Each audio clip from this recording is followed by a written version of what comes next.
টুঙ্গিপাড়ার ছোট্ট খোকা থেকে বাঙালি জাতির শ্রেষ্ঠ সন্তান জাতির জনক বঙ্গবন্ধু শেখ মুজিবুর রহমান। নামের পূর্বে এই প্রত্যেকটি বিশেষণের পিছনে যেমন একটি ইতিহাস রয়েছে, একটি প্রেক্ষাপট রয়েছে, ঠিক তেমনি বঙ্গবন্ধু থেকে আমার বঙ্গবন্ধু হয়ে ওঠার পেছনেও একটি ইতিহাস রয়েছে।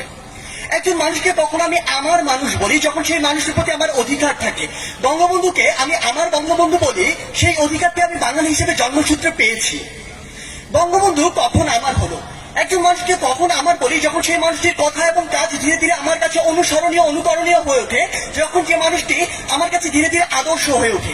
কিভাবে বিভিন্ন গল্প, কথা এবং কাজের মাধ্যমে বঙ্গবন্ধু ধীরে ধীরে আমার বঙ্গবন্ধু হয়ে উঠলেন, সেই গল্পগুলো আজকে আপনাদের শোনাতে চাই। 1967 সালের কথা, বঙ্গবন্ধু তখন জেলে অন্তরীণ। বঙ্গবন্ধুর সাথে দেখা করতে গিয়েছেন তার পরিবার, সাথে ছিল 2 বছর বয়সের শেখ রাসেল। শেখ রাসেল বঙ্গবন্ধুকে বলল, বাবা বাড়ি চলো।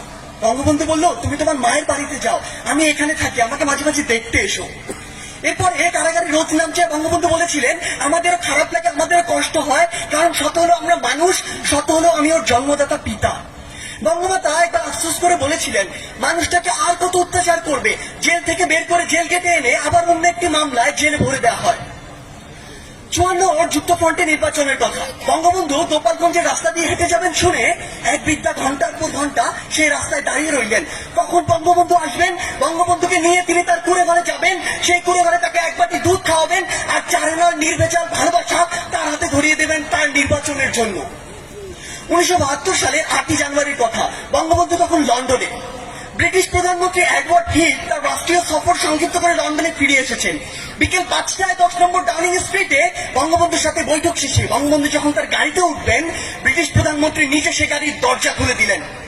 প্রথার বিরুদ্ধে তিনি কেন এই কাজ করলেন, সাংবাদিকদের প্রশ্নে তিনি উত্তরে বলেছিলেন, আমি জানি আমি কাকে সম্মান জানিয়েছি, আমি জানি কাকে কতটুকু সম্মান জানাতে হয়। তিনি কোন সাধারণ মানুষ নন, তিনি একটি জাতিকে মুক্তিদাতা, এক মহান বীর। তাকে সম্মান জানাতে পেরে বরং আমরা সম্মানিত। একবার ভাবুন তো, যে ব্রিটিশ আমাদের 200 বছর শাসন ও শোষণ করেছে, সেই ব্রিটিশ প্রধানমন্ত্রী যখন আমার নেতাকে নিয়ে এই সৌজন্যতা দেখায়, এই কথা বলে, তখন আমার বুকটা কতটা প্রশস্ত হয়। আমার বঙ্গবন্ধু আমাকে শেখায় ন্যায্যতা, ধর্মনিরপেক্ষতা, আপোষহীনতা আর সাহসিকতা।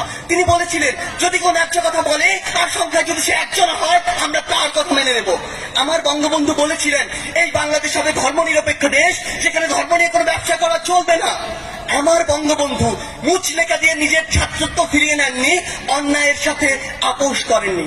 আমার বঙ্গবন্ধু দেখিয়েছেন কিভাবে নারীকে সম্মান করতে হয়। তিনি বলেছিলেন, এই স্বাধীন বাংলায় যত বীরঙ্গনা রয়েছে তার বাবার নামের পথে আমার নাম লিখে দিও আর ঠিকানা দিও ধানমন্ডি 32। আমার বঙ্গবন্ধু আমাকে শেখায় কিভাবে বিচক্ষণ আর দূরদর্শী হতে হয়। 1968 সালে একটি সাক্ষাৎকার তিনি বলেছিলেন, আওয়ামী লীগ দৃঢ়ভাবে সমাজতন্ত্র বিশ্বাসী। সেই সমাজতন্ত্র যা পৃথিবীর অন্যান্য দেশে রয়েছে তা নয়, বরং সেই সমাজতন্ত্র যে সমাজতন্ত্র এই দেশের মাটি, মানুষ আর আবহাওয়া চায়। আমার বঙ্গবন্ধু হচ্ছে সেই বঙ্গবন্ধু। এমন হাজারো অনুসরণীয় ও অনুকরণীয় না বলা কথা আর গল্পের মধ্য দিয়ে বঙ্গবন্ধু হয়ে উঠেছেন আমার বঙ্গবন্ধু। পরিশেষে ওপারে ওপারে অপার অপার স্বপ্নে আমার দিকে, আমাদের দিকে, বাংলাদেশের দিকে চেয়ে থাকা বঙ্গবন্ধুর উদ্দেশ্যে বলতে চাই, ওরা ভেবেছিল তোমাকে হত্যা করলেই হয়ে যাবে সব শেষ। ভাবেনি ওরা বঙ্গবন্ধু মানেই বাংলাদেশ। হ্যাঁ, আমার বঙ্গবন্ধু মানে বাংলাদেশ। ধন্যবাদ সবাইকে।